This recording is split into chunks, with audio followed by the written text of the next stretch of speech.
ọmọ Yorùbá ẹ má gbógun ti Bọ́lá Tinubu wọ́n ní kí Yorùbá ó ṣọ́ra fọ́tẹ̀ wọn kì í fẹ́ gbọ́ kí ló ṣe tẹ́ ẹ kúkú fẹ́ bayé jẹ́ ẹ síjú wẹ̀yìn kẹ́ ẹ wo wájú kẹ́ ẹ lè mọ bí ẹ̀ ń rè èé ṣe ẹ̀ ń hùwà bí ẹni wọ́n ṣépè fún kí lẹ̀ ń gbé ọmọ ìyá yín lẹ́sẹ̀ sí aráyé wò yín ẹ sì ń wòran akékèké wípé kí kálukú ó bẹ̀rù àtúbọ̀tán pé àdánwò àti àdántán àwọn méjèèjì kì í tijú ẹnì kọ̀ọ̀kan.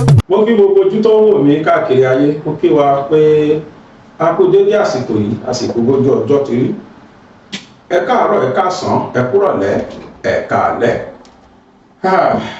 mi ò ní gbà wá lásìkò lónìí rárá àmọ́ o máa bẹ̀ wá pé gbogbo ojú tó ń wò mí pátá ẹni app tẹ bá fi ń wò mí ẹni àlò tó bá jẹ́ pé ẹ wò mí lórí black app tá a mọ̀ sí TikTok ẹ fọ́lò wa ń bẹ̀ tó bá lórí Facebook ni ẹ fọ́lò wa ń bẹ̀ a wà ní gbàgede ìmọ̀ TV lórí Facebook lórí TikTok a wà lórí BGI TV lórí YouTube a wà lórí BGI TV tàbí kẹtẹ bàbá gbàgede ìmọ̀ TV èké ìtẹ bá wò wá níbẹ̀ ẹ máa fọ́lò wa ẹ wo tán kọ subscribe sí lórí YouTube ẹ fọ́lò wa ń bẹ̀ lóòrọ̀ yìí níjẹta ṣe rántí mo sọ àwọn ọ̀rọ̀ kan fún wa mo dẹ̀ ka àwọn ìròyìn ayọ̀ kan fún wa ìròyìn ayọ̀ yẹn ó ti ń jẹ́ bẹ́ẹ̀ lọ o bó ṣe wá rí àwọn tí wọ́n fẹ́ gba agbára kó lọ́wọ́ wọn tí ń ṣàwọn northerners ṣe bìlí pé wọ́n tó ti gbọ̀nà míì yọ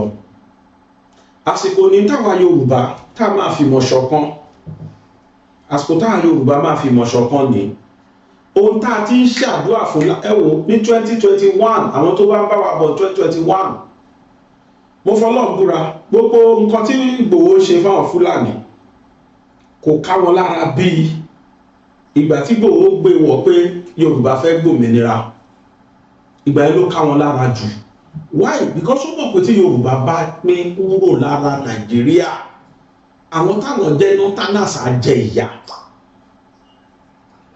àwọn táwọn jẹ́ northerners àwọn máa jẹ ìyà and that was the more reason why tó fi set up fún Ìgbòho then àwọn ọmọ Yorùbá kan wà too gullible àwọn ọmọ Yorùbá kan wà too gullible wọ́n fẹ́ nǹkan tó jẹ́ pé owó wìrìwìrìwìrì táwọn rí yẹn mo fọlọ́gbùra àwọn northerners gbọ́n jù wá lọ ṣé wọ́n tán fi gbọ́n jù wá lọ wọ́n ti study wa nílẹ̀ Yorùbá pa láìpẹ́ owó gan kí ni Yíbò fi mú wa gbogbo ilẹ̀ Yorùbá náà ti fẹ́ tàtàn àwọn pariwo ni pé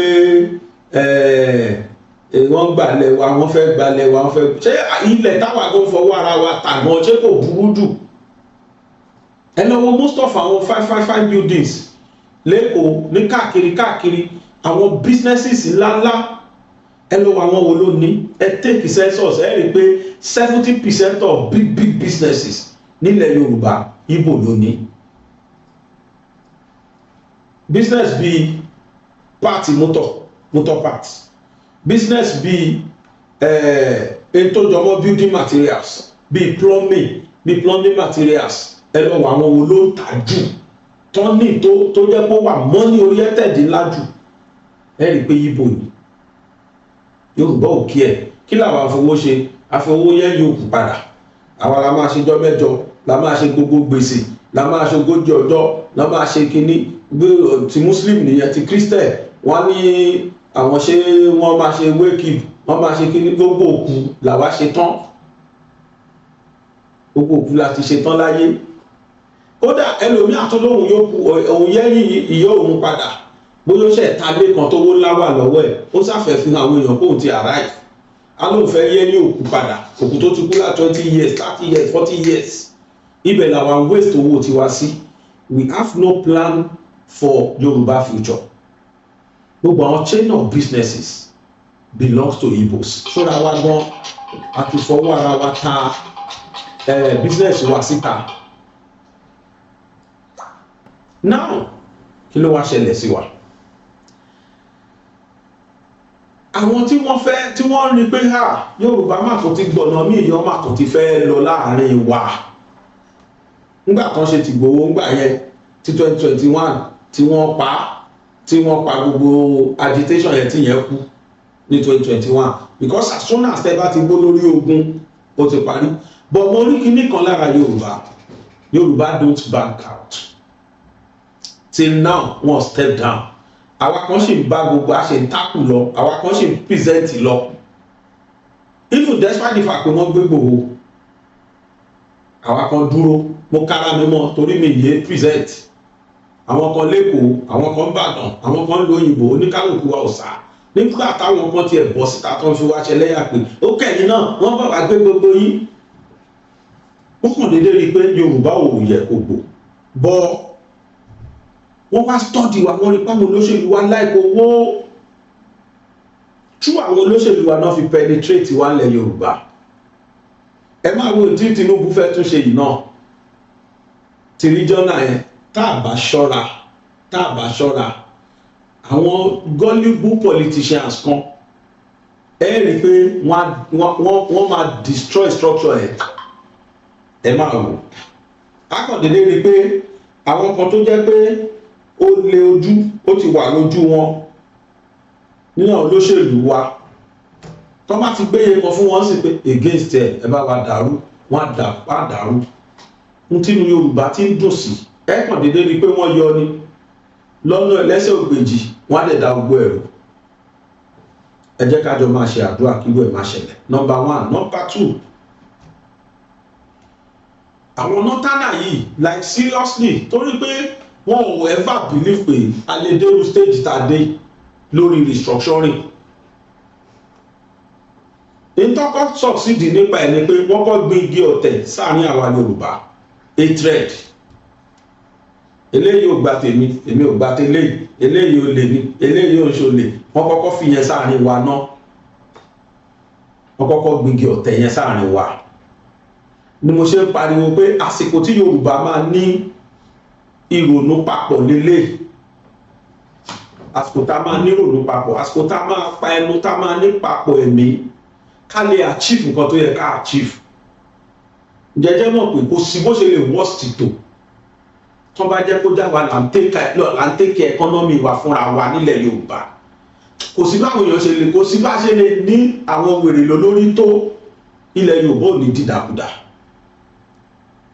Ṣé bẹ́ẹ̀ náà làwọn èèyàn kówó jẹ láyé Awólọ́wọ̀ bẹ̀t kò yọ́lẹ̀ torí pé 100% bóyá 2% ni wọ́n kó jẹ. Kò yọ́lẹ̀ rárá. Ló jẹ́ pé nísìn gbogbo àwọn táwa náà fẹ́ yàn lò lórí ní governors wa ní 2027 ká fúnra wa ń brain.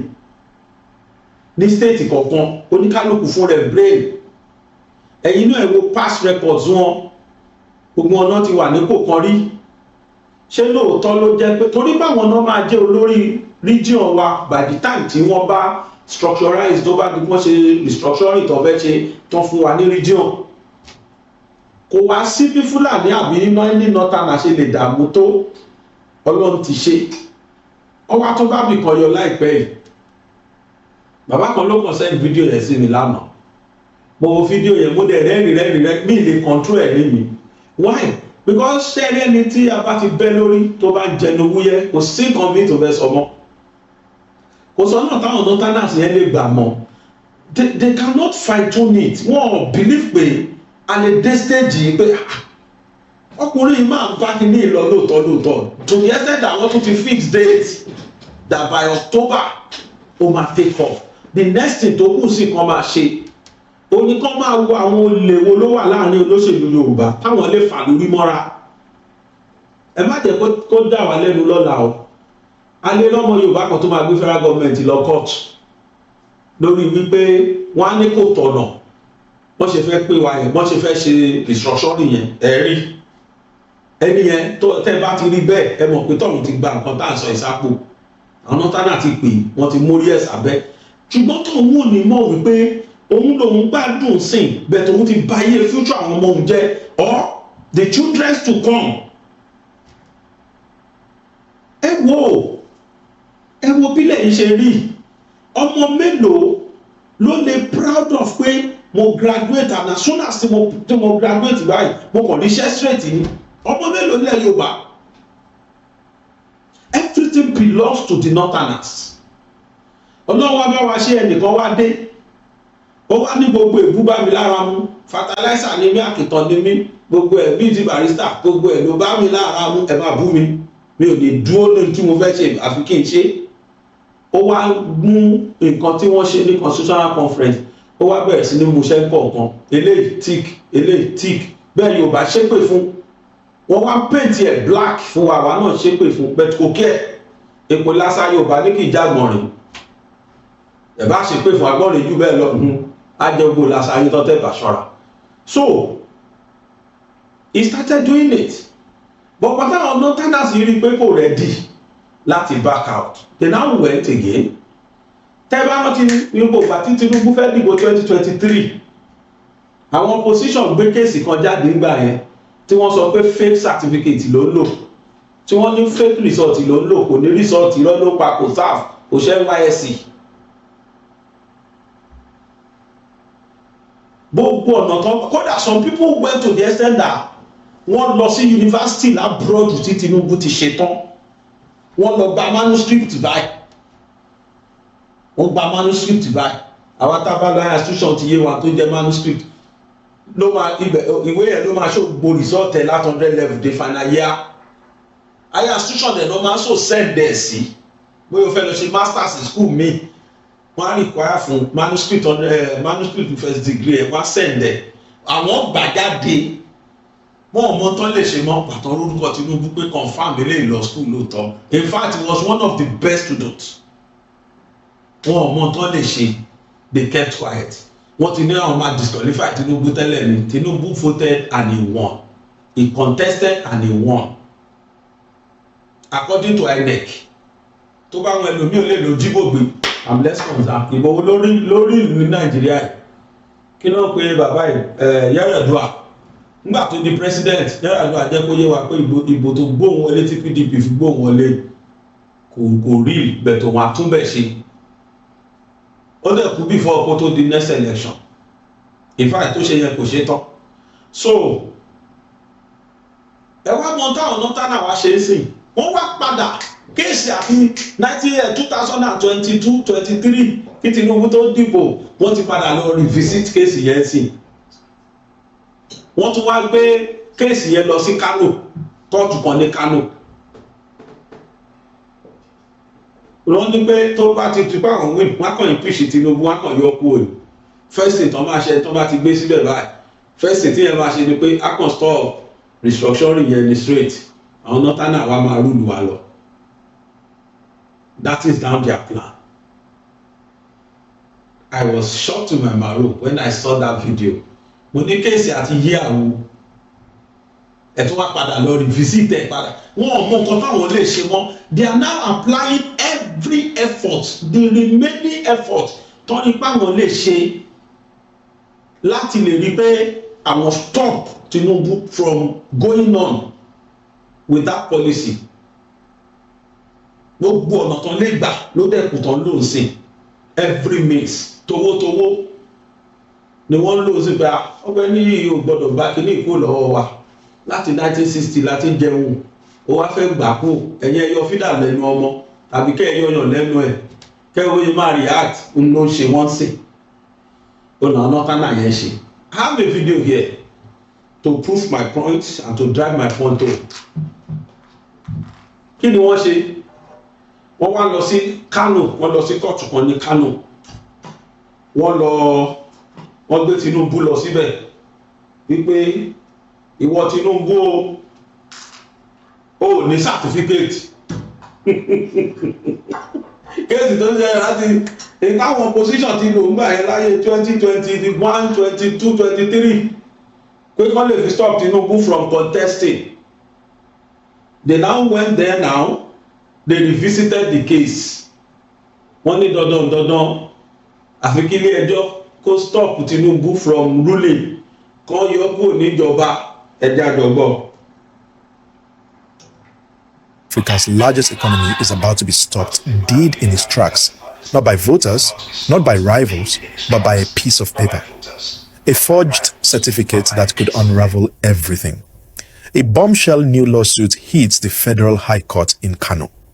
President Bola Ahmed Tinubu is staring down disqualification from the 2027 race. Is this the beginning of the end or another chapter in Nigeria's endless political thriller? Stay with us because the tension is just starting to build.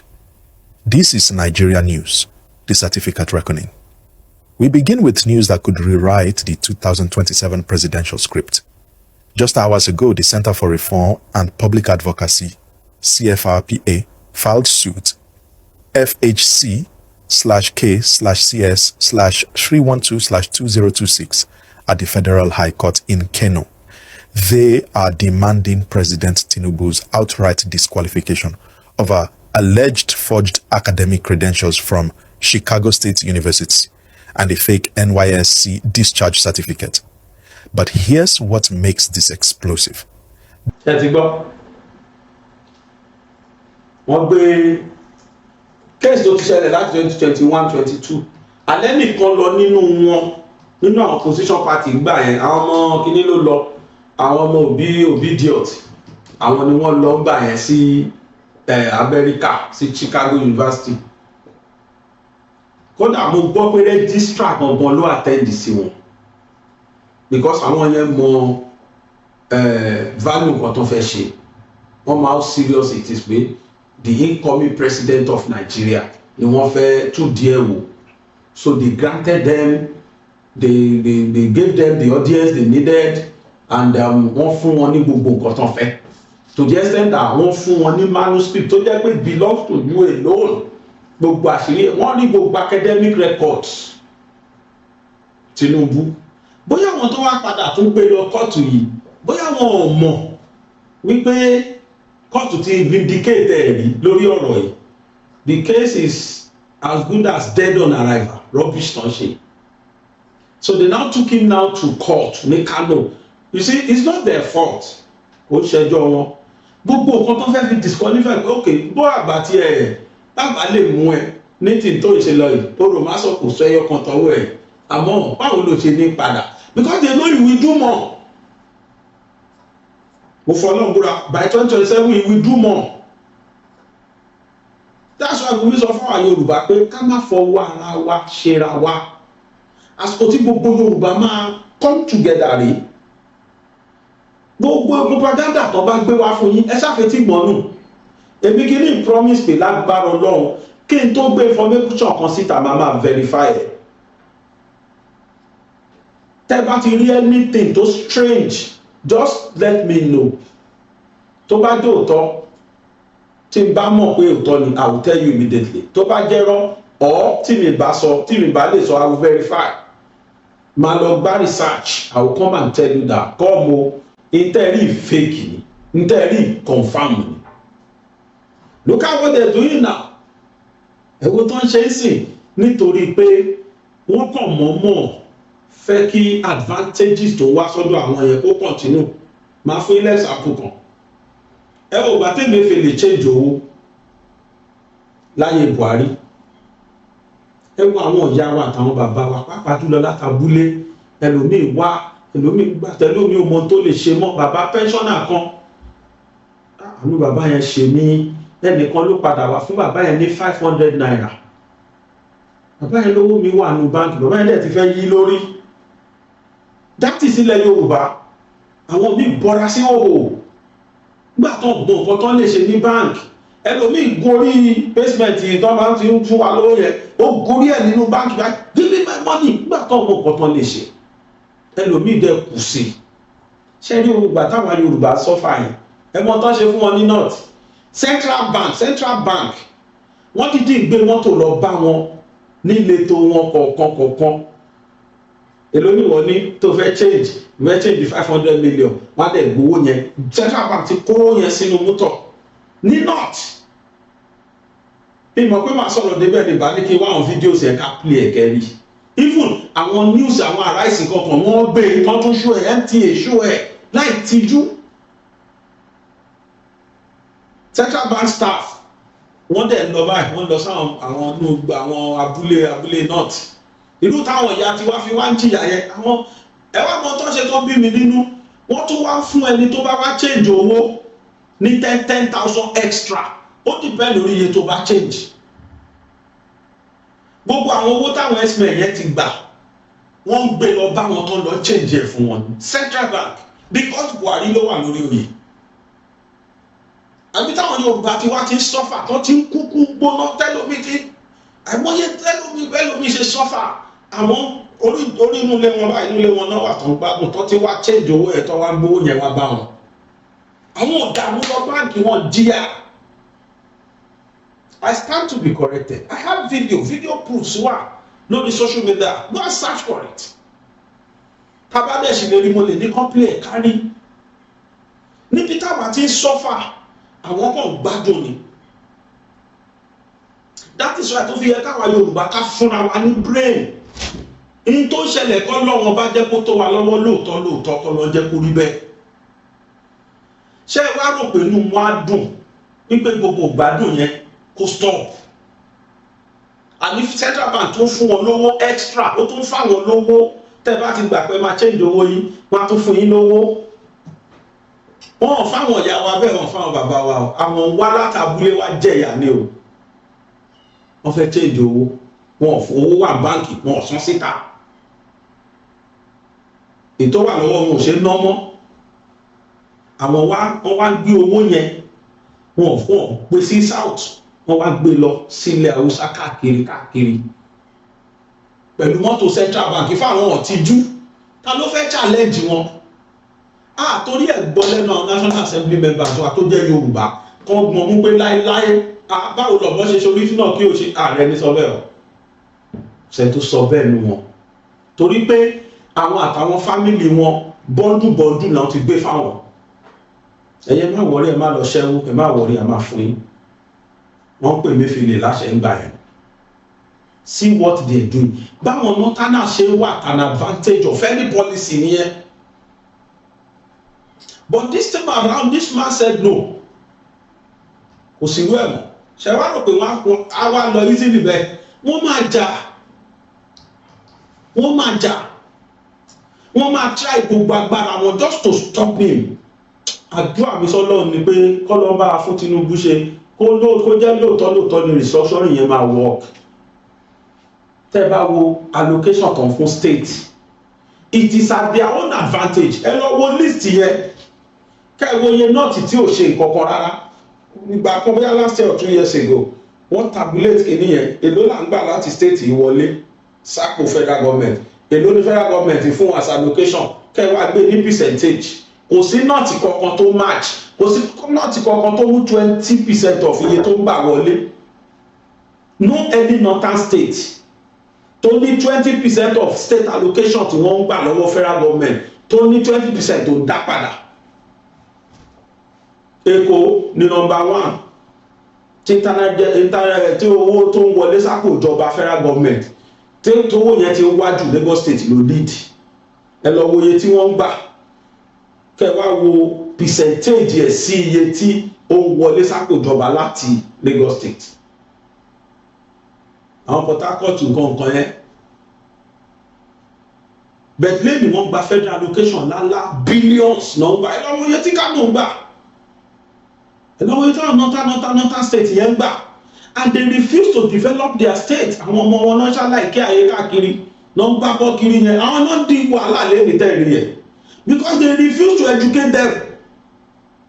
Gumi pariwo jọ́kì ní àná kí Tinubu kó dáadáa school lẹ̀ kó dá kinní kan lẹ̀ èyí tó ń fáwọn state governors wọn school tí wọ́n dálẹ̀ kí ni wọ́n fi ṣe. Do they encourage those children to go to school? So what is our own fault?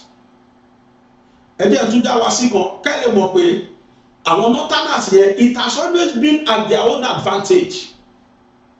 Gbogbo yunifásitì ilẹ̀ Nàìjíríà ọmọ náà ti lè lọ wọ́n lè wọ ní yunifásitì ilẹ̀ Nàìjíríà pàápàá jùlọ tó bá jẹ́ federal university kò sí state kò sí yunifásitì tán lè wọ̀. Ahmadu Bello University federal university ni Bayero University Kano BUK federal university ni UNIMED University of Maiduguri federal university ni wọ́n bí ọmọ Yorùbá kan ní kó lóun lọ bẹ̀. Ó wá sọ pé Ogun State indigene ní ẹ́ ó wá wọ BUK àbówọ Bayo University Kano, àbówọ Unimed University of Maiduguri, àbówọ ABU Ahmadu Bello University, rárá o wàá yà mọ́ lọ kílèmù Kwara State tàbí Kogi State ni ọmọ nọ́ọ̀tì ló gbọ́dọ̀ wọbẹ̀ àṣẹ tí wọ́n tán pa ni bẹ̀tẹ̀ ọmọ tí wọ́n lè wọ anywhere ní Nàìjíríà yìí gbogbo olú yẹn ló fẹ́ stop sí o ló bí wọn nínú ni wọ́n ṣe ń takù Tinubu báyìí o ẹjẹ́ tún dá wa sí kan lórí education mo wà o ẹjẹ́ tún dá wa sí kan cut off marks tí iléèwé kọ̀ọ̀kan bá mú tí Federal University kọ̀ọ̀kan bá mú Ìlọrin University of Lagos kì í ṣe Lagos University of Lagos Federal ni BUK Bayo University Kano gbogbo àwọn school yẹn any Federal universities cut off wọn tí wọ́n bá ti mú báyìí tí Yorùbá àti Igbo nìyẹn but in not special ni wọ́n pè wọ́n ní LED education less advantage state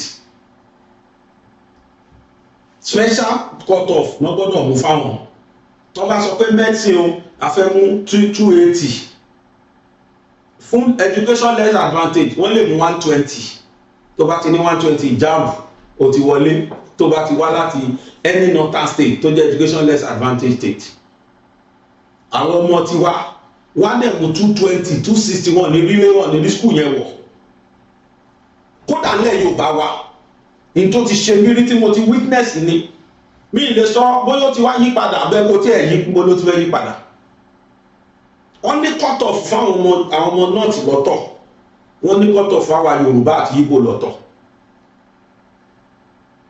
wọ́n ti ṣe bẹ́ẹ̀ látàyébáyé injustice ó pọ̀ láàrin àwa pẹ̀lú northerners tó ti tí gàpù yẹn pọ̀ gan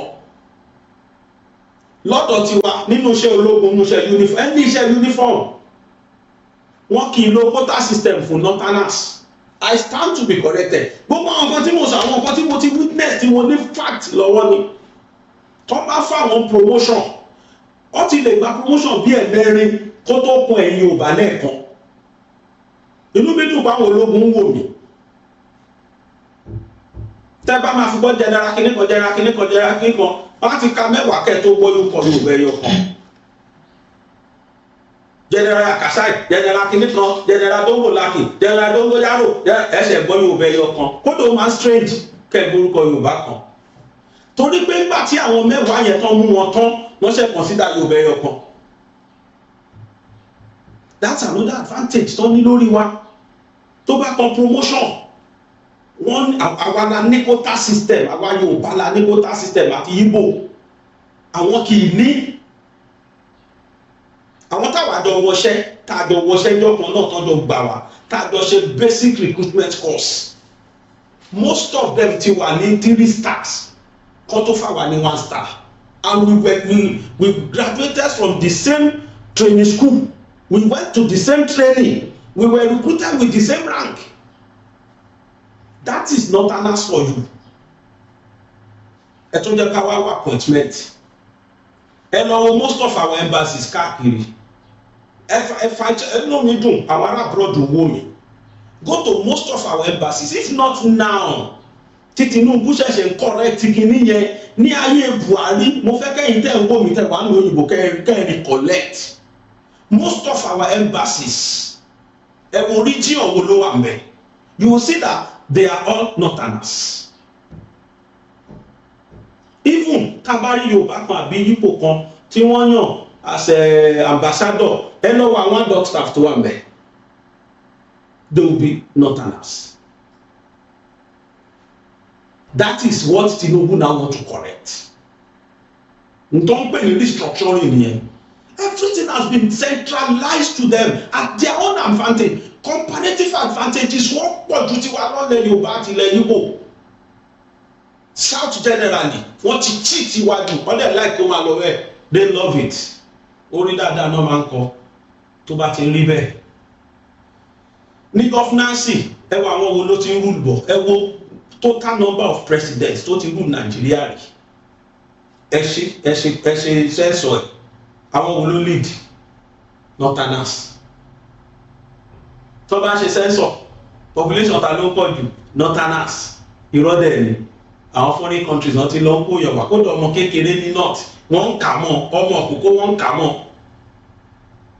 ẹsẹ̀ lásán wọ́n fi ń kàyàn ẹlòmíì lè lẹ́sẹ̀ lẹ́ẹ̀mẹ́rin gbogbo àwọn disadvantages tó wá fáwọn Yorùbá ẹ̀ ní Tinubu fẹ́ correct so àwọn northerners dẹ̀ mọ̀ that this thing is that their own disadvantage bí wọ́n fẹ́ gba fídà kó lẹ́nu ọmọ ni they now want to fight with their blood can you imagine kéèsì tó ti ṣe láti 2021-22 tó ti gbàgbé tí yẹn ti lọ kí Tinubu tó dìbò kó tó wọlé they are now bringing it back because they don't know what to do again how can we stop this man that is their strategy now oríṣiríṣi náà ń gbé fún wa lórí íńtánẹ́ẹ̀tì máa fẹ́ nìkan hàn wá sí kẹ́gbọ́n kan tí máa ẹ sọ mo ti wá fídíò yẹn tipẹ́tipẹ́ mo ti padà rí ọ̀dọ̀ àdéhùn kí náà pé woman yẹn Morayo Brown ọ̀dọ̀ ẹ̀ ni wọ́n invite máa yẹn sí ó ṣe bẹ̀rẹ̀ podcast kan ó dà pé inú ìyá ìlú bẹ̀rẹ̀ podcast yẹn ó ti invite àwọn èèyàn tó ti wá sọ nípa Nigeria issue wọ́n wá invite máa yẹn mi mọ bí máa yẹn ṣe jẹ́ ní Nàìjíríà mi mọ kò tó wà mí tẹ̀ mọ́ rí mo tẹ̀ rí for the first time ni wọ́n wá àwọn youth wọ́n wá attack máa yẹn gan wọ́n fa ìwọ̀n yẹn issues wọ́n fi attack ẹ̀ gan máa yẹn wá tó àwọn àṣírí kan tí ò yé wa lára kan tí máa yẹn sọ ni pé ó ní gbogbo ìgbà 2021-2023 yẹn ó ló láwọn olóṣèlú ni wọ́n kó èèyàn 20,000 bóyá wọ́n kó àwọn èèyàn kan ṣá bóyá 14 bóyá some numbers of bloggers wọ́n kó wọn sórí social media wọ́n wá ra fóònù wọ́n wá ra lé wọn lọ́wọ́ ẹni tí gọ́ọ̀mẹ̀ntì yẹn bá ti ṣe ẹ máa ṣe propaganda lé lórí máa ẹ wá sọ pé ṣùgbọ́n ní ọ̀tẹ̀ yìí against 2027 nọ́mbà wọn ti wá double nọ́mbà wọn tó wọ́n yẹn ti wá double that is why you always see them kí kọ́kọ́ tó ṣẹlẹ̀ pam wọ́n ti bẹ̀rẹ̀ sí ní blog ẹ̀ wọ́n ti escalate ẹ̀ à ń ṣe wá láwọn tó kó sí jù tí ò yé ó là ọmọ Ìgbò àtàwọn Yorùbá kọ̀ọ̀kan tí ò sí láàkáyè fún wa kan tó gbé wá báyìí àti ìgbà àti gbé kan rí àní wọ́n tún sọ báyìí àná tún gbọ́ báyìí àná tún ti ṣe báyìí àná ní Tinubu tún fọ́ báyìí orí ẹ̀ tún ya báyìí akọ̀ọ̀bá máa gbé kiri àwọn bloggers ẹ̀dẹ̀ náà máa escalate ẹ̀ wọ́n tó wá ti trigger ẹ̀ gbàm báyìí ó parí àwọn èèyàn tí ò ready láti verify wọ́n kàn máa gbé kiri ni before you know it ara wọn ó ní Okocha yẹn wà Okocha tó wá parọ́ fún wa wípé wọ́n ti kọ́ ọmọ ẹ̀ lọ Kaduna ẹgbẹ́ kó sọ̀rọ̀ ń pa ẹ̀ mọ́ gbàrà tó ti jù wá tá ti jù padà fún ó pàlú wọn straight wọ́n tún máa cook àwọn yẹn wọ́n kó wọn sí pápẹ́ àwọn náà lẹ́kọ̀ọ́ sí Fúlàní northerners are now using them now at their advantage tí gọ́ọ̀mẹ̀ntì bá ṣe policy kan they will be the first to attack it not verifying maybe it is good or bad iṣẹ́ táwọn wà lórí social media gbogbo handles náà wọ́n wà lórí TikTok the funniest part pé some of them might be with me now fídíò tí mo ṣe ń jẹta mo padà report ẹni yẹn ìkan wà nù wọn bẹ́ẹ̀ àwọn méjì ìkan Yakasai Tanko mo rántí orúkọ yẹn dáadáa Yakasai Tanko lára àwọn propagandist yẹn ni ìkejì Chukwuma kìíní kan àwọn méjèèjì mo report wọn lẹ́sẹ̀kẹsẹ̀ mo rí pé YouTube ṣiṣẹ́ lé lórí ẹni tó bá bá mi lọ nígbà yẹn lọ́wọ́ pàápàá jùlọ ẹ tẹ́ wà lórí YouTube nígbà yẹn tẹ́ bá ka comment ẹ máa gbọ́ comment tẹ́ni yẹn kọ ó wá ń kọ comment yẹn léraléra against mi set àwọn APC set àwọn kinní kan ẹ lè succeed ẹ lè ṣe mo kàn report ẹ ní ìkejì ìyẹn bẹ̀ sí ní parọ́ tí Tinubu wẹ̀yìn lẹ́fà lò Tinubu ṣe kinní kan mo wá orúkọ ẹ̀ mo ní pé Tanko Yakasai ìwòrán ara wọn rè mo report àwọn méjì and immediately kí n tó mọ tó ṣẹlẹ̀ YouTube ṣiṣẹ́ lé wọn lórí mi rí wọn mọ́ wọ́n block wọn straight they are there on our social media nǹkan tó wá ṣe ò ní pé policy ti Yorùbá ọlọ́run á ṣàlùwọ̀ ọ̀pọ̀lọpọ̀ wọn ò gbọ́n rárá tí wàá ní káwá kọ́ tán social media kákan èyí táwọn ìyá ẹ̀ wá fi kẹ́lẹ́ ojú kan jò lórí pápájọ lórí TikTok lọ́wọ́ ti jó tó ti dá sèwé dé àsọ̀rọ̀ kọ́ lè parọ́ fún wọn kọ́ gbé káwọn náà máa gbé kiri ìmí àtúmọ̀ abẹ́ ṣí ẹ̀ ní bíbí pé wọ́n ṣe AI oníjọmí lójú pé very black dark man òun náà bóyá náà ti recruit ẹ̀ sínú ẹ̀ because tẹ́lẹ̀ any news tẹ́ bá gbọ́ lẹ́nu black man tẹ́lẹ̀ lẹ́nu very dark man tẹ́lẹ̀ authentic ni but tí ń sìn òun náà ti ṣe propaganda òun náà ti bá wọn ṣe. You will just say something, you will look at it, ìmọ̀ kan mẹ́rin máa gbé kúrò. Ọ̀rọ̀ tó sọ lánàá lórí pé wọ́n san Ọ̀yọ́ state government sanwó, Ọ̀yọ́ state government deny ẹ̀ torí pé tí tó bá gbà lọ gbọ́dọ̀ gbà bọ̀. Ọ̀yọ́ state government náà ò san kọ́bọ̀ fẹ́ anybody. Mo sọ ń bí náà lánàá, ẹ̀yin tẹ́ bá wo fídíò mi tí mo ṣe lánàá, mo sọ ń bí lánàá náà pé ó lè jẹ́ pé but Ọ̀yọ́ state government ní kò tí tó jọ, it might be true, it might not be true. Bọ̀kọ́ tí mò ń sọ fáwọn Yorùbá ni pé oríṣiríṣi propagandist ló ti wà lórí social media and they are applying different weapons láti fi bá Tinubu jà ààrẹ ní security tó lọ lọ́wọ́ ẹ̀ àlọ́ ní padà sẹ́ ń táwọn ẹgbẹ́ ò ṣe tẹ́lẹ̀ ìwọ wá láyà láti ṣe àdẹ̀ni jẹ́ kó fara rí lọ. Now wọ́n ti ta gbogbo ọgbọ́n tó fẹ́ ta wọ́n rí páwọn fail bọ̀. Now they are now bent on stopping him from contesting for 2027. Yẹn náà fẹ́ ṣe é sìn. Gbogbo nǹkan tó bá ṣe má wọrí. Tá a bá débẹ̀ 2027 a máa hàn dú ẹ̀. Ó ní wọ́n ṣe ń pàrọ̀ Yorùbá jẹ́ ká fúnra wa ń brain. Ẹ jẹ́ ká lọ gbọ́ nǹkan tí bá yẹn sọ. There's a deliberate attempt to strategically paint Nigeria black and paint this government black. Listen to me. In 2023, a particular presidential candidate recruited 5 social media influencers, sent someone to China, imported 4,000 technophones, recruited 4,000 people, put them on X, put them on Facebook, put them on Instagram, put them on TikTok. And the agenda was not to communicate economic policy, this is our plan, this is what we can do. No. One simple agenda. Anything President Tinubu does, attack it. And if Murayo on our show says, oh, inflation has dropped from 34% to 17%, one of those 5 influencers will copy a handle, post it on that group, and 4,000 people will come and attack our social media. As I speak to you, they've grown that group from 4,000 to 11,000 people. So the things you see on social media that you think, oh, this is what people are talking about in comment section. No, it is engineered to make you hate me, to make me hate you, and to make you hate APC, and hate government, and hate our future. You might not know this. And they have a back-end group in Dubai. They have a support group in Texas that is also feeding the diaspora, Nigerian diaspora, with the same thing. So what you think is trending on social media, it's a deliberate engineered effort by a group of people. Okay. Now, Wait, let's hear. talking about opinions, and I've seen some headlines, and I brought some, and I want you to tell me if you've seen these headlines in the past 1 or 2 weeks. Resign now. Yes. You've seen that? Okay. The Naira value, can it be saved? As massive devaluation of Naira worsens Nigeria's economic condition, economic gurus debate the way out of the mess. Have you also seen that? Yes. Thank you.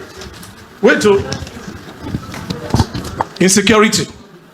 Death toll hits 80. Residents flee. Police station turns refugee camp. Tension mounts in Abuja. Have you also seen that? Thank you. Answer now. Yes, we've seen it on social media. A World Bank UNDP, because you're talking about power, a World Bank UNDP report indicts government's handling of Nigeria's energy sector. Have you also seen that? Yes. Thank you. Now, let me shock you. The first one, resign now, that you said you saw this week. 30th May, Friday, 1997, PM News. 29 years ago. The value of Naira, can it be saved? 1992, May 10, Citizen Magazine. 34 years ago. I'm going somewhere. Death toll hits 80. Residents flee. Tension mounts in Abuja. October 17, Tuesday, year 2000, 26 years ago. Power sector. Newswatch, April 5th, 1993, 33 years ago. The point is, What am I saying? What's my point? Nigeria have been through terrible war situations where we didn't have leaders who had a vision, leaders who had no plan, leaders who were doing nothing. This is the first time that we're going through the same thing, and there's a leader that we can see what he's putting in place. Not my opinion, not your opinion. World Bank says that this is the greatest economic reform. World Bank, go and read World Bank report of 9th of June, just this month. IMF, S&P, May 15th, this same year, saying that where we are, though it is painful, though people are feeling the pinch, they're not feeling it in their pocket yet, but they are saying that this is the pathway to economic growth. This is the pathway to prosperity. And they've made comparison with nations who have done the same thing. China, Dubai, Singapore, even Rwanda in Africa. None of those nations grew in 3 months. None of them became prosperous in 36 months. Tinubu cannot work a miracle in 36 months. They didn't do it in China. They didn't do it in Dubai. They didn't do it in Singapore. They cannot do it in Nigeria. China lifted 800 million people from abject poverty. It took them 40 years. Are we saying it's going to take Nigeria 40 years? The answer is no. It won't. It took Singapore 32 years. Are we saying it's going to go 32 years? The answer is no. It took Dubai 40 years to become what it is today. It's going to take 40 years. The answer is no. Rwanda, Kagame has been president for 24 years. Our market, báwo long? They've risen from 4,000 to 11,000 now. Kí nǹkan tó ṣẹlẹ̀ pam wọ́n ti gbé. Mo sọ lánàá nípa àkàrà, kúlíkúlí, àtàgbàdo. Àwọn wo ló fà á tí wọ́n kọ́ ìkíní yẹn jáde tán sọ di war fún first lady? Àwọn tá à ń sọ yìí ni tán wà lórí social media.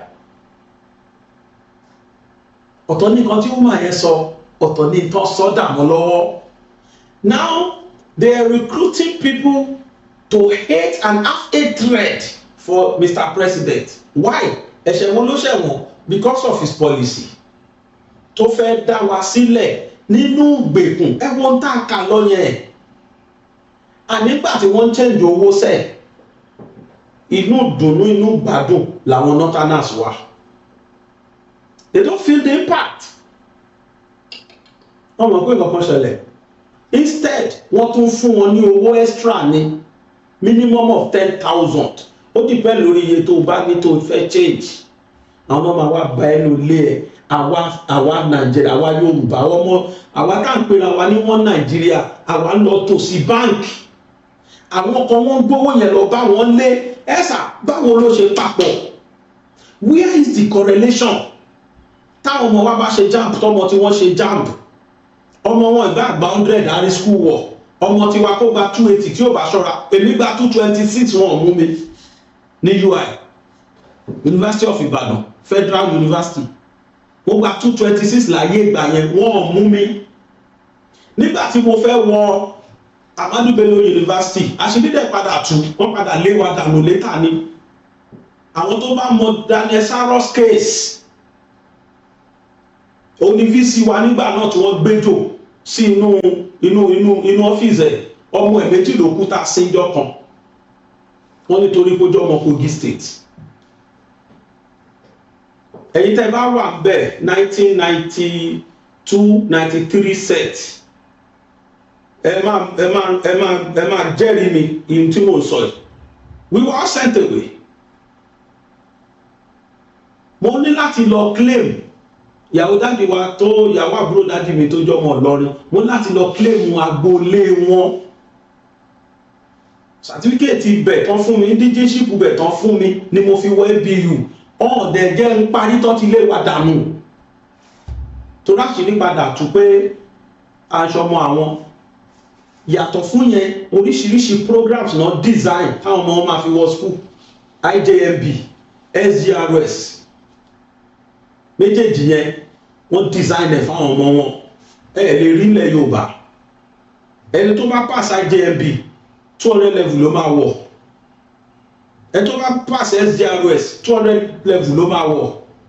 Advanced course ni lọ́dọ̀ tiwọn, instead of JAMB wọ́n fi ń wave JAMB ni. ọmọ wọn bá dẹ̀ mú 3 credit ó wọlé lọ ni. àwa làwa strict, àwa ni wọ́n fún dìímọ́. gbogbo àwọn nǹkan yìí ní Nigerian government must undo. àwọn ọmọ tí wọn ò lè wọ Central Bank ṣiṣẹ́, àwọn ọmọ wọn ò lè wọ NNPC ṣiṣẹ́. tí vacancy bá wà láàrin ara wọn náà ti máa pín. àwọn olóṣèlú wa orí wọn ò dẹ̀ pé débẹ̀ pé káwọn náà lajú pé ẹni ọmọ Yorùbá ó yá. rárá o, àfàwọn kọ̀ọ̀kan tó lọ ń bá ṣàánú fún. ẹ lọ béèrè lọ́wọ́ àwọn uniform men wa pé how far, how is your promotion, ẹnìkan parọ́ fún wa, they will confirm it to you. ó fẹ́ fún àwọn ọmọ tí wọ́n gan kí ló kàn wọ́n gba promotion lọ ni. ẹ̀dẹ̀ náà owó kí náà fi wọlé. ẹlòmíì IRK, ẹlòmíì ó kàn lè tú, ó kàn ṣe kọ́ọ̀sì kan tí ó ní mí nì, ó dẹ̀ ti wà ní big rank. kò sí eléyìí tó kàn wọ́n, ẹ̀yin lẹ̀ ń jìyà. àwọn gbọ́ngbọ́ngbọ́n ní Nigerians ṣe ìráwà tó kù àbáwọn ṣe Nàìjíríà làwà. If we now see someone that stood his ground that no equality before the law, gbogbo ọ̀nà náà máa gbà láti fi bàjà. wọ́n sọ ìyàwó ẹ̀ di oníkúlíkúlí ìyá kìíní kan tó tẹ́ nìkan tí wọ́n máa yẹ sọ. and even at that, ẹ lọ sẹ́kọ̀ọ́, ẹ lọ àwọn géńdé, àwọn graduate tí wọ́n fi owó bọ́ọ̀sì, owó pop-off tó fi kọ́lé. Go to Lagos State, ẹ wá sọ́kù state, ẹ wá àwọn géńdé boys tí wọ́n dín àkàrà tà ní junction tèmi. àwọn boys kan sì wà bẹ́ẹ̀, wọ́n ti wà bẹ́ẹ̀ sí, tí wọ́n dín àkàrà tà. àkàrà wọn, and they are proud of it. most of àwọn ìyá wa kí ni wọ́n fi tọ́ wa dàgbà. The woman was saying that I empower grassroots. bí o tiẹ̀ mọ̀ pé kúlíkúlí àkàrà àgbàdo ṣoṣo bí tiẹ̀ mọ̀ pé kò wà money oriented bẹ́ẹ̀. mo dẹ̀ ráwọn tí wọ́n ṣe, we empower them to do it more. ẹni fi 10 naira àjàkàrà tẹ́lẹ̀ á fún 100 naira kó sọ kó lè expand ẹ̀ sí. you people coin it. kódà mo rí Yorùbá tó bá wọn ṣe tó fi ṣe tọ́tẹ̀ ní TikTok wọ́n pọ̀ ń bẹ́ bàjẹ́. wọ́n ti ní Canada kára. This woman disappointed me. Just Adetun. I was just looking at why you people doing this. Tí wọ́n bá ṣe ẹni wọn ṣe, wọ́n tún ṣe tó ẹ̀ tó sọ dàpọ̀ mọ́ wọn lọ́wọ́. We need to wake up, we Yorubas. We are in our slumber now. We just need to wake up from our slumber. And when he strategized lójoojúmọ́ pé tí Tinubu ṣe àfikà bàjẹ́ sá, ó ti fẹ́ gbàjẹ́ lẹ́nu wa àmọ́. èèyàn jà fún mẹ̀kúnnù ṣe pè fún ẹgbọ́. so ọ̀nà tó ń gbà yìí sìn ọ̀nà pé báwo ìtọ́kọ̀ èmi jù ní gbogbo policy tó ṣe iṣẹ́ oníkan regionalize wa ọlọ́run tí mo fẹ́ jù láyé mi tí mo dream jù láyé mi ò ju yẹn lọ. Let them regionalize us. Let us go back to era of Awólọ́wọ̀ tó jẹ́ pé èlò lọ hospital ẹnu àgbà àwọn ìyá wa tó bí wa léèrè ọ̀fẹ́ náà lọ hospital. Èmi sì gbọ́njú mọ bí wọ́n ṣe máa fún ìyá mi láṣọ lọ́fẹ̀ẹ́ aṣọ ọmọ òkókó wọ́n máa di bọ́ọ̀sì dé báyìí láti hospital wà á lé àìmọye àwọn towel tó yẹ pé gbàtẹ́mi sì ń lọ sí hostel mo sì ń lọ mọ́ àwọn towel yẹn àwọn towel very thick towel wọ́n tún gbé ọ̀rẹ́ tà amúṣégeṣège sọ̀rẹ́ tà lára láti ìgbà tóbìnrin yẹn bá ti lóyún not best ní take care antenatal tó bá tó wá bímọ tán wọ́n máa di méèkì fún wọn the same general hospital náà bí mi sí onígbẹ̀dù náà bí mi sí àwọn general hospital onígbẹ̀dù àìmọye nǹkan tó máa pọ́ fún àbúrò mi ọ̀rẹ́tà ńláńlá ọ̀rẹ́tà size by size ni àwọn ìyá wa tó wò mí ti mọ nǹkan tí mò ń sọ yìí pẹ̀lú milk ọlọ́pẹ kò sí milk tí ó sì gbà náà carnation picnic ọlọ́pẹ là ń pè àtàwọn oríṣiríṣi àwọn make bẹ́ẹ̀ tí nǹkan Ovaltine ìbọn fita kọ̀ọ̀kan tó máa dì fún ẹni tó ṣẹ̀ bímọ kókó wálé àwọn ìyá wa lénìí náà máa fowó ra ẹrù lọ sọ́spírù àwọn máa di ẹrù kó lọ́spírù láyé ìgbà yẹn ni kò dẹ̀ sí pé kò sóògùn láyé ìgbà tá a wà ní region nígbà tó da region yẹn náà rò ó sì dá ó sì kù àwa sì bá education wa was free everything was free wọ́n á tún ṣoúnjẹ fún wa ní school wa tó máa jẹun mo ní kọ́ọ̀pù kan báyìí wọ́n ya Ogun State map sí lára green mo ṣe ìrántí tí kọ́ọ̀pù yẹn bá jábọ́ ó lè ta lára wọ́n fún wa níke tá a máa fi gba oúnjẹ wọ́n máa ṣe oúnjẹ fún wa school wa máa jẹun that was the life of regional ẹ jẹ́ ká padà sí region yẹn bóyá Yorùbá wa gbádùn àbá nígbàdùn nígbà náà ta ló fẹ́ lọ lóyìnbó bàbá mi ṣetán graduate tán wọ́n fún scholarship wọ́n fún níṣẹ́ olóhùn ó ka salary tán fẹ́ máa fún ọ salary tí mo filẹ̀ lẹ́jọ́ eléyìí lọ because our money was valued there Western regions was okay kò sí tá a fowó ṣe tán ànígbà tá a jẹ tá a yóò tán sẹ́ a tó lọ kọ́ táwà a lọ kọ́ tó kòkó táwà ó wà ń bẹ kòkó house ó sì wà ń bá dọ̀dọ̀la gbogbo ẹni federal government ti gbà kí la establish tán gbogbo ń tá establish Western region ní Nàìjíríà ń lò lẹ́nu ẹ lọ wo NTA àwa la ní WNTV WNTV wa ṣe nígbà tẹ̀lé sọ́dẹ̀ NTA mọ́ wa lọ́wọ́ ṣe báwọn ọmọ Yorùbá ló yẹ kó máa jẹ máníjà látàyébáyé lọ dìsìn rárá o ẹ lọ ka nọ́mbà àwọn ọmọ Yorùbá tó jẹ máníjà NTA out of 10 bóyá ẹ máa rẹ yọkan or out of 100 bóyá ẹ máa rí méjì àwọn ọmọ middle belt àwọn ọmọ north lè máa gbórúkọ wọn bẹ̀ àwọn ọmọ middle belt àwọn ọmọ north ò tẹ̀ níye ẹ máa gbórúkọ wọn bẹ̀ NNPC tẹsọ páwa lájọ ní ẹ lọ àwọn olóṣù lórí ṣé Yorùbá ṣọ̀gá NNPC rí ṣá bóyá ní ìsìn gbogbo àwọn jágajàga yìí ló yẹ ká correct gbogbo jágajàga tó ń lọ yìí gbogbo cheating tán cheat wa ẹ̀ this man now came he said he's going to correct it ṣé ló pa àwọn náà tán náà fojú rẹ̀ wò rárá o now bí o ṣe ṣe nígbà kò ti mọ́ra ara 2027 ọba bọ̀ sí we need to wake up from our slumber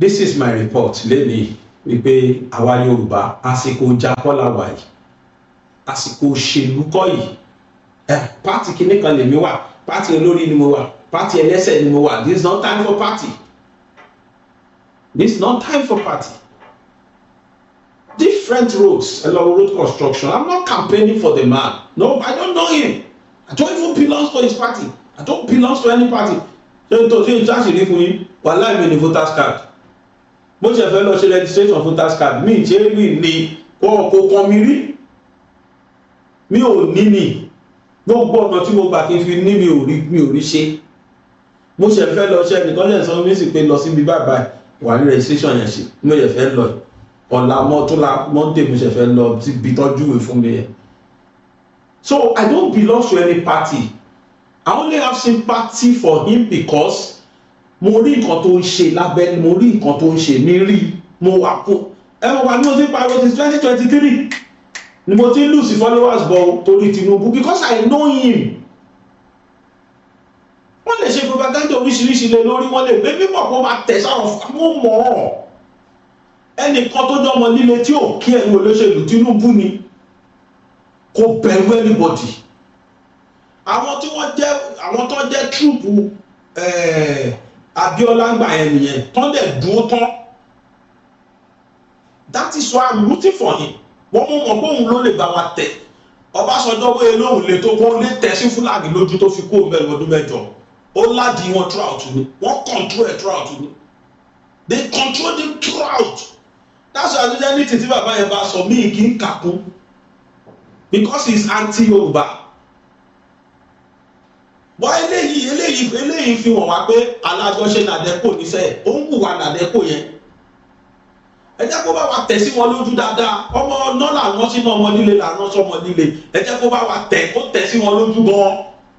Kọ́ jọ fúnra wọn jẹ gan, wọ́n jọ ká wọ́n jọ ṣó ni. Let him do it, let him bá wa fọ wọn lẹ́nu, tó bá gbẹ́nu wá kó fún wọn gbàlú. Wọ́n yí dànù wá dé. Ẹ dẹ̀ sọ wá dẹrú nílùú wa. Ẹ wá dé àwọn ọmọ yín tẹ́ ẹ̀ train, àwọn ọmọ yín tẹ́ ẹ̀ kọ́ níwèé, ẹ wá dẹ wọ́n sí kọ́ máa gbé wọn, kọ́ máa pa wá, kọ́ máa jí wa gbé kiri. Look at what they are doing. They constituted nuisance in this country. Ṣé ìwọ ní kájọ pín lọ́tọ̀ọ̀tọ̀ ni? Oníkálukú máa bá tiẹ̀ lọ kájọ yà fúnra wa. À ń ṣe kan náà náà. Culture wa ò papọ̀, ìrònú wa ò papọ̀, ìṣesí wa ò papọ̀, oúnjẹ wa ò papọ̀, ìmúra wa ò papọ̀. We are just too different. Ọlọ́run ti pín wa lọ́tọ̀ọ̀tọ̀ tẹ́lẹ̀. A kàn force ara wa ṣe tí ò yẹ ká ṣe ni. We are just forcing ourselves on ṣe compulsory of which in Nigeria. Is it by force? Ṣé ìbá dé tó bá sọ fún wa pé ká tiẹ̀ bẹ̀rẹ̀ láti region yẹn? Kọ́lọ́múdọ́mù yẹn gbé ká wà láì tó bá máa tó ọdún méjì, ọ̀dọ́n náà ti àsunkún. Wà láì náà kà sunkún. Inú mi dùn Ọlọ́run á jẹ́ kó rí bẹ́ẹ̀ o. Kan cancel allocation. Kí federal government allocation má sí. Ẹ̀rí káwọn ẹ̀ ṣàánú wọn. Ẹ̀rí Sókótó ẹ̀ máa mérí fún wọn. Ìgbà ẹlẹ́ máa mọ̀ káṣírí wọn tú. They have nothing. Wọ́n ti kówó wọn náà. Ẹ mọ̀ pé wọ́n ní cabals, wọ́n ní àwọn elite tó ń control wọn. Àwọn elite yóò wá fẹ́ kí ẹnì kankan gbérí nílùú wọn mọ́ lẹ́yìn àwọn ọmọ elite, ọmọ ẹrùfàárí. Ṣé ẹ mọ̀ ibi tó wà sí? Ó wà nípò either reps or other parts of reps. Oníkálukú wọn iná kú fẹ́rú bojú náà fi ṣe. Àwọn ọmọ mẹ̀kúnnù ní north ó wà nílẹ̀, àwọn yẹn lọ tò sẹ́nu ọ̀nà wọn ṣe rákàdédé. Nọ́tánà kú bínú ara wọn, àwọn gọ́ọ̀ wọn bínú ara wọn. Irú táwọn máa wá fi dìbò kò bí kò sí tó kàn wọn. Tó bá ṣàfihàn jẹjẹ nílé ẹ̀ wọ́n máa ṣe rákàdédé sí ẹni. Wọn ò ronú rí, wọn ò ní ronú. Yorùbá ló ronú tó náà kàwé agbọ́n. Ṣùgbọ́n kọ́gbọ́n yẹn máa pa wá la ṣe ń pariwo yìí. We must wake up now. We must make sure agbára ọ̀tá ọ̀tá máa yẹn. In as much tó bá sì nífẹ̀ẹ́ wa tó ń ṣe ń tà fẹ́ yẹ kó ṣe délẹ̀, bá wa tẹ̀ sí wọn lójú, tó bá sọ̀rọ̀ gbá wọn lẹ́nu, tó bá ṣe kinní fún wọn lẹ́sẹ̀, àwa gbogbo Yorùbá wà lẹ́yìn ẹ̀. Ẹjọ́ dàrú, yóò bá dàrú kí n tó. Ẹjọ́ bàjẹ́ ni ẹ bá wa jọ tuntun. Ó yá, ọba tó jẹ́ tẹ́fẹ́ gbọ́, ó yá, kán jọ bá wa ṣe kí gbogbo ẹ̀ wá tó. Káwa Yorùbá náà gba ẹ̀tọ́ wa, káwọn ọmọ wa graduate, kán rí iṣẹ́ ṣe. Ẹ lọ́wọ́ gbogbo federal parastatals, àwọn ọmọ wọn ló kún bẹ́ẹ̀. Àwọn ọmọ máa rí general manager ẹgbẹ́ Abuja náà, director of kìíní. Nísìnyí gbà tí Tinubu dé ló ṣe yàtọ̀. Director of kìíní kan, ẹgbẹ́ orúkọ tó ń jẹ́ orúkọ Hausa, orúkọ tí ò ṣe pèsè tí. Dangado Dongoma, orúkọ tí ò ṣe ń pè lẹ́ máa gbọ́n bẹ̀. Wọ́n tẹ̀ máa dagbádá kiri. Ìdẹ̀ṣẹ́ wọ́n lọ bíùdì ìlú wọn rárá o. Àwọn ọmọ yẹn ẹ̀kẹ́ tó jẹun tọ́bẹ̀ ti bá wọn lé oúnjẹ láàárọ̀ kùtùkùtù wọn níṣẹ́ àfi bí wọ́n lóbì wọn kí ẹ̀ nì. Wọ́n mọ̀ jẹ́ kán wà ní lẹ́fù tó wà ẹ̀ kán lè máa rí wọn tún jẹ. Àwọn náà di nuisance sí Nàìjíríà lẹ́nu. Tó bá rí bẹ́ẹ̀, ó mo rò kó bẹ́tà kán regionalize wa, kí western region wa kó jẹ́ one of, kó jẹ́ the best. Àwa ni pacesetter tẹ́lẹ̀, we should remain that pacesetter. Problem tó kù tá fẹ́ ní o làwọn governors wa tó sọ pé àwọn náà máa já darí. Kọ́ lọ bá wa yan àwọn trustworthy governors síbẹ̀. Ogun State ń sìn, but I'm too sure ẹni tó nífẹ̀ẹ́ wa ó nìyẹn. Lagos State, I'm sure very gentleman. In fact, ó the opposition mọ̀ pé ó yẹ nípò yẹn. Osun State, at least Adeleke, we can see what the man has done so far. Mi ma yé dá tiwa o, mi ma wọn tó kú o, but Osun, Lagos State and Ondo State and Ogun State, àwọn mẹ́tẹ̀ẹ̀ta yẹn a mọ̀ pé tó. Party tó bá ń Adeleke wa, in as much he's still doing what he has done so far. Ká wá ṣe sùúrù ká yan àwọn gọ́fúnà, mi ò fẹ́ mọ party, I'm less concerned. Torí Yomi Amsati náà tó lọ ń bá ṣe ní Ọ̀yọ́ State, mo mọ̀ orí Yomi náà bí kúkó fọ́ǹbù. If he becomes the governor in Ọ̀yọ́ State, ọlọ́gbọ́n Ọ̀yọ́ state ṣe so nínú bíi méje tá a ti rí mẹ́rin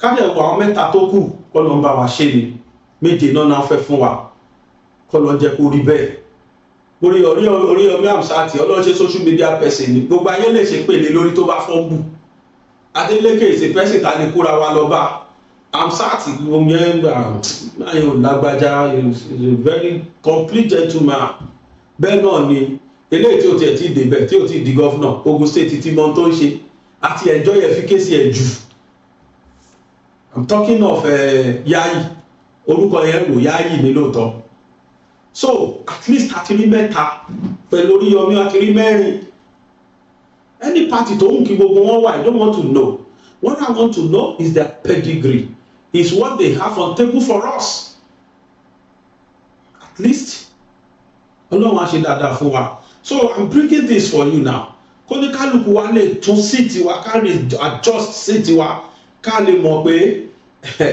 èyí tó wà lẹ́yìn ọ̀fà ó ju òjé lọ ká má dẹ̀ fọwọ́ ara wa ta ilẹ̀ Yorùbá síta ariwo tó bá wù kán pa restructuring yẹn gangan sẹ́ olókọ èmi oní #1 agenda lẹ́nu mi because àwọn ìyá wa àwọn brothers wa tó wà labroad they will be able to come back home look at the rate of insecurity look at the rate of insecurity tá bàbá wọn ṣe wọ́n tán sí láàrin wa mọ́ sìn tá a ṣòfin ní region wa pé wọ́n àfẹ́ ẹ má dá màálù mọ́ ní region wa tí stringent òfin dẹ̀ wà lórí lóòótọ́ o in totality a lè rí ṣe o because àṣìjọ jẹ́ Nigerians but at least to some extent to 60% caution ṣì máa wà àti ní state police and àwọn securities wa náà tó jẹ́ local security náà wà bẹ́ẹ̀ ṣe bẹ́ẹ̀ ni kan barricade gbogbo borders wa nílẹ̀ Yorùbá ó ti tán n tó dẹ̀ wọlé fún wa ká máa dápin ká kàn máa fi percentage tán ní ká máa fi ránṣẹ́ sí center ká máa fi ránṣẹ́ bá ti tó wọn ná tá a bá ní heart bíi t'Awólọ́wọ̀ tààrẹ tó lè ṣe bí Awólọ́wọ̀ tó bá máa tó ọdún mẹ́ta wọ́n á ṣí western region mọ́ wàláì tá a bá dàbí Paris ní France á dàbí Dubai ẹjẹ́ àjọ máa wò bẹ́ẹ̀ that is my own dream ìwọ ń kọ́ ṣe ìgbàgbọ́ ní dream yẹn láyọ̀. ìṣe ni sọ̀kànnà gbọ́ ọmọ sọnù lọ́wọ́ èèyàn.